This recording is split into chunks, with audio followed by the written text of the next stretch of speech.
Hello friends, welcome to our channel. Lucky ఛాన్సులే లల్లాం లలలాం లక్కీ ఛాన్సులే. ఎవరికి లక్కీ ఛాన్సు? చేసేవాళ్ళకా? చేయించుకునే వాళ్ళకా? మీరే చెప్పండి. ఐబ్రోసు చేయించటం మొదలుపెట్టాను. మరి లక్కీ ఛాన్స్ ఎవరికి? చేయించుకునే వాళ్ళకా అని మళ్ళీ రెండోసారి అడుగుతున్నాను. చేసేవాళ్ళకా అంటే ఇద్దరికే అండి. ఒకే రోజు ముగ్గురికి. కాదు. వెంటనే ఒకళ్ళు అయిపోయిన తర్వాత నెక్స్ట్ వాళ్ళు అయిపోయిన తర్వాత ఇంకొకళ్ళు అన్నట్టు ఈరోజు ఏక్దమ్ అలా ఐబ్రోస్ చేశానండి. రీసెంట్‌గానే ఒకేసారి 5గురు వచ్చారు పార్లర్‌కి అని ఒక వీడియో అప్‌లోడ్ చేశాను కదా! అలానే ఈరోజు ఒకేసారి ముగ్గురికి ఐబ్రోస్ చేయటానికి రెడీ అయ్యాను. ఇంకా ఫేషియల్ చేయాలి, వాక్స్ ఎయ్యాలి, హెయిర్ కట్ చేయాలి, ఇవన్నీ ఉన్నాయి. సరే, ముందు ఏది అవసరము, ఎవరికి ముందు ముఖ్యము అని నేనెప్పుడు ప్లాన్ చేసుకుంటాను అని చెప్తాను కదా! సరే, దానికన్నా ముందు ఎవరు ముందొచ్చారు పార్లర్‌కి వాళ్ళ పట్టి ఒకళ్ళ తర్వాత ఒకళ్ళకి చేయటానికి రెడీ అయ్యాను. ఇదిగో ఈ మేడం గారికి అదేనండి, ఈ పాపకి ఐబ్రోస్ చేస్తూ ఉండంగా డోర్ కొట్టారు. కాలింగ్ బెల్ కొట్టారు. అంతే, డోర్ అలా తీసేసాను. అయితే ఆ వస్తానన్న ముగ్గురు ముందుగానే కాల్ చేశారు. నేను ఎప్పుడైనా సరే కాల్ చేసి రండి. వచ్చిన వాళ్ళకి చేస్తూ ఉన్నంత సేపు మీరు వెయిట్ చేయాలి. మీకు చేస్తున్నంత సేపు ఇంకొకరికి వెయిట్ చేయాలి. అలా నేను ఎప్పుడూ పెట్టుకోనండి. ఇద్దరైతే నాకు ఐబ్రోస్ చేయించుకోవడానికి వస్తాను అన్నారు. ఆ వస్తానన్న వాళ్ళలో ఫస్టు ఈ ఈ పాపకి చేస్తున్నాను. ఆ తర్వాత వస్తానన్న ఇంకొక అమ్మాయి వచ్చేసింది. ఈలోపుగా ఇంకొకళ్ళు చెప్పా పెట్టకుండా అలా బోర్డు చూసి ఇలా లోపలికొచ్చేసారు. ఈ ముగ్గురికి నేను ఐబ్రోస్ చేయటానికి రెడీ అవుతూ ముందుగా ఫస్ట్ వచ్చిన వాళ్ళకి ఐబ్రోస్ చేయటానికి ప్రిపేర్ అవుతున్నాను. చేయకముందు ఐబ్రోస్ చూసారు కదా! చేసిన తర్వాత ఐబ్రోస్ చూడండి. మరి ఐబ్రోస్ మనం ఎప్పుడెప్పుడు, ఎలా, ఏ సందర్భంలో ఎప్పుడు చేయించుకోవాలి అన్నది చాలా వీడియోస్‌లో మన యూట్యూబ్ ఛానల్‌లోనే అప్‌లోడ్ చేశాను. ఐబ్రోస్ చేయించుకున్న తర్వాత నెల రోజులు హాయిగా ఉండాలి అంటే మనం ఏం చేయాలి అన్నది ఒక చిన్న టిప్పు. చాలా సార్లు చెప్పాను అనని చెప్పాను. మళ్ళీ ఇంకొకసారి చెప్తానే. సరే, ఇప్పుడు నేను ఐబ్రోస్ చేస్తున్నప్పుడు వెంట్రుకల్ని ఎలా పట్టుకుంటున్నాను, గ్రిప్పులోకి అంటే థ్రెడ్‌లోకి ఎలా గ్రిప్పు అదేనండి. ఆ థ్రెడ్‌లోకి ఈ వెంట్రుకని దొరకబుచ్చుకొని అంతే అలా, అలా లాగేసేయాలి.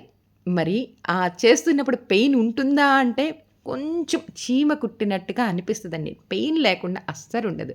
కానీ నా లక్ ఏంటో తెలుసా? నిజంగా ఇందాక చెప్పిందదే.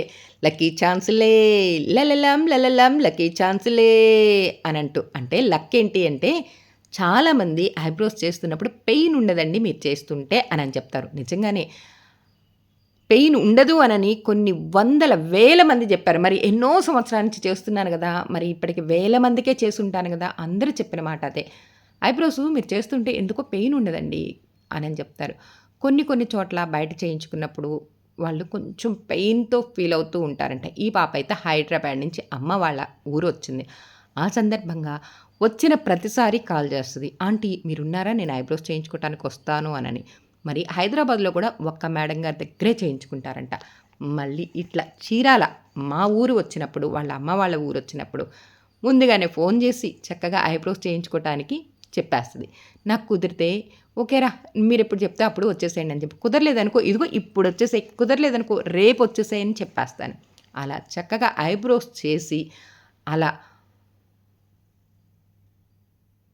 అదేనండి. సారీ. ఐబ్రోస్ చేయించుకోవటానికి చక్కగా ఫోన్ జేసి వస్తే మరి నేను హ్యాపీయే గదా! నెక్స్ట్ ఏం జేయాలి? వాక్స్ ఎయ్యాలి, ఫేషియల్ జేయాలి. అబ్బో!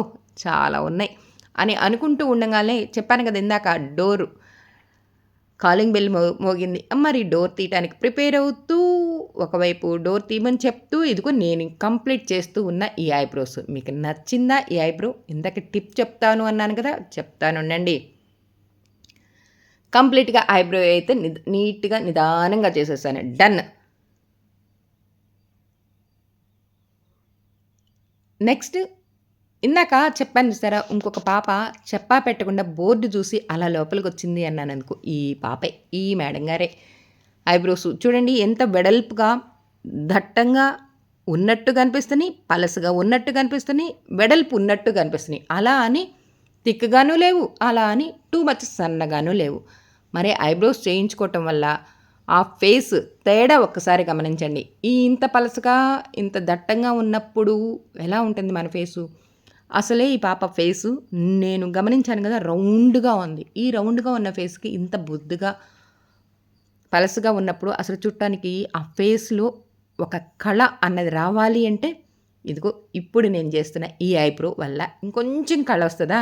చక్కగా నీట్‌గా ఒక ఫంక్షన్‌కి రెడీ అవ్వాలి అనుకున్నప్పుడు ఆ ఐబ్రో షేపుని బట్టి కొంచెం ఐబ్రో పెన్సిల్ గనక అప్లై చేస్తే అది స్కిన్‌కి టచ్ అవ్వకుండా ఐబ్రో పెన్సిల్ అప్లై చేస్తే అప్పుడు ఈ చేయించుకున్న ఐబ్రోస్‌కి అందం రెట్టింపు అవుతది. అలానే ఐబ్రోస్ చేయించుకున్నప్పుడు నెల రోజుల పాటు మనకి హెయిర్ రీగ్రోత్ ఉండకుండా ఉండాలి అంటే బాగా రాకుండా ఉండాలి అంటే మనం ఏం చేయాలి అన్నది ఒక టిప్ చెప్తాను అన్నాను. చెప్తానన్నానా? ఆల్రెడీ మీకు తెలుసు అనే అనుకుంటున్నాను. ఎందుకంటే మన యూట్యూబ్ ఛానల్‌లోనే ఇప్పటికి 4, 5 సార్లు 2, 3 సార్లు పైనే 4, 5 సార్లు పైనే ఆల్మోస్ట్ చెప్పాను. మళ్ళీ ఇంకొకసారి ఎవరైనా కొత్త వ్యూవర్స్ మన యూట్యూబ్ ఛానల్‌లోకి వచ్చి అదే నేను వీడియోస్ చూస్తున్నప్పుడు వాళ్ళకి తెలుసుకున్నట్టు ఉంటుంది కదా! అందుకని మళ్ళీ ఇంకొకసారి రిపీట్ చేస్తున్నాను. చూడండి పై వైపు మంచిగా థ్రెడ్డింగ్ చేశాను. ఇప్పుడు కింద వైపు ఆ థ్రెడ్డింగు చేస్తున్నప్పుడు ఒక్కొక్క వెంట్రుక పలసగా ఉన్నదిలే అని చెప్పి చకచకా చేయకూడదు. దట్టంగా ఉందని గబగబా చేయకూడదు.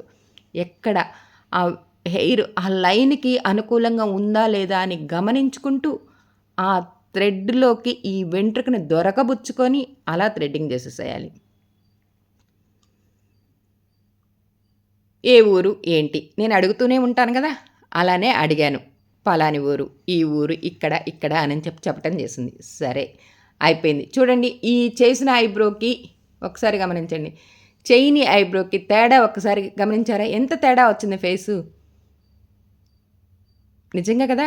అందుకేనండి అందంగా కనిపించాలి, మనం మంచిగా అందంగా ఉండాలి అంటే ఐబ్రోస్ చేయించుకుంటేనే ఫస్ట్ పార్లర్ అంటేనే అందం అన్నది ఎక్కడ తెలుస్తదో తెలుసా? ఈ ఐబ్రోస్‌లోనేనండి.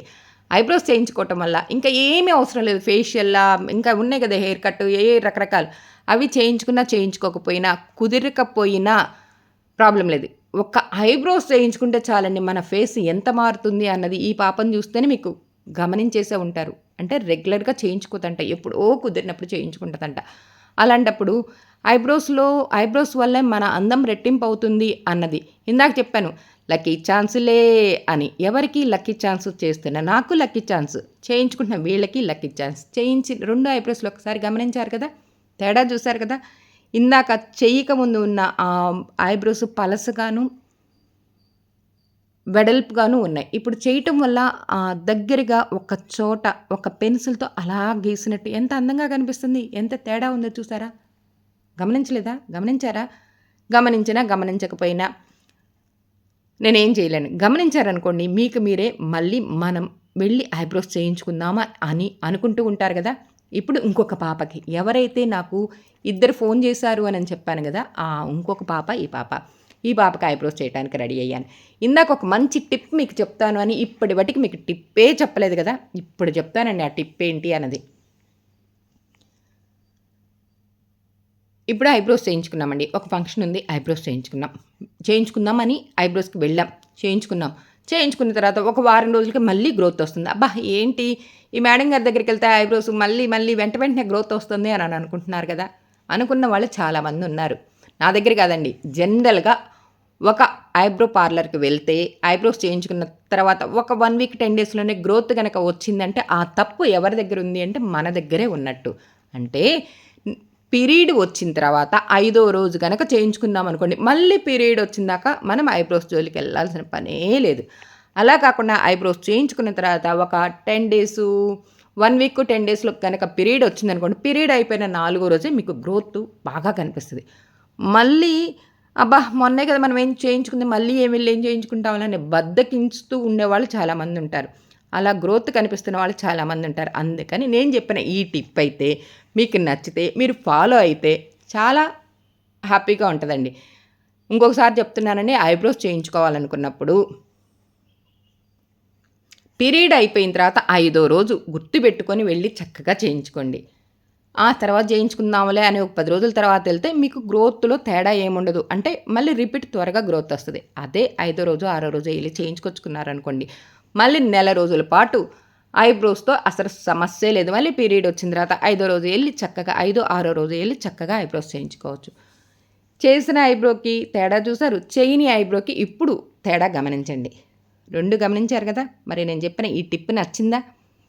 ఒకేసారి ముగ్గురికి ఒకే టైంలో చెయ్యాలి అంటే కొంచెం ఎందుకంటే నేను ముందొచ్చాను అనేవాళ్ళు కొంతమంది. ఆంటీ, ఆంటీ నేను త్వరగా ఎళ్ళాలి ఆంటీ. ప్లీజ్ ఆంటీ వర్క్ ఉందా ఆంటీ అనేవాళ్ళు ఇంకొంతమంది.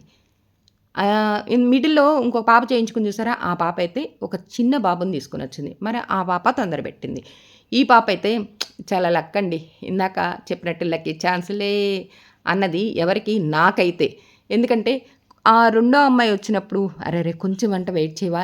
ఆ పాపకి చేసిన తర్వాత మీకు చేస్తాను" అనని చెప్తే ఎంత ప్రశాంతంగా హాయిగా "ఓకే ఆంటీ" అనని చెప్పింది.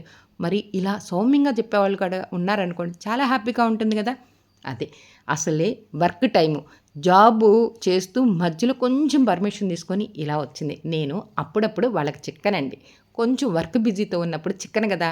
అందుకని నేను చిక్కిన టైంని గుర్తుపెట్టుకొని అడిగి రావటం అన్నది నేను గూడా ఇందాక పాడిన పాట అదే 'లక్కీ ఛాన్సులే లలలం లలలం లక్కీ ఛాన్సులే' అన్నది. మరి నాకు వచ్చే మా పిల్లలు ఎంత చక్కగా అర్థం చేసుకుంటారో హ్యాపీ. నచ్చితే లైక్ చేయండి, షేర్ చేయండి, సబ్స్క్రైబ్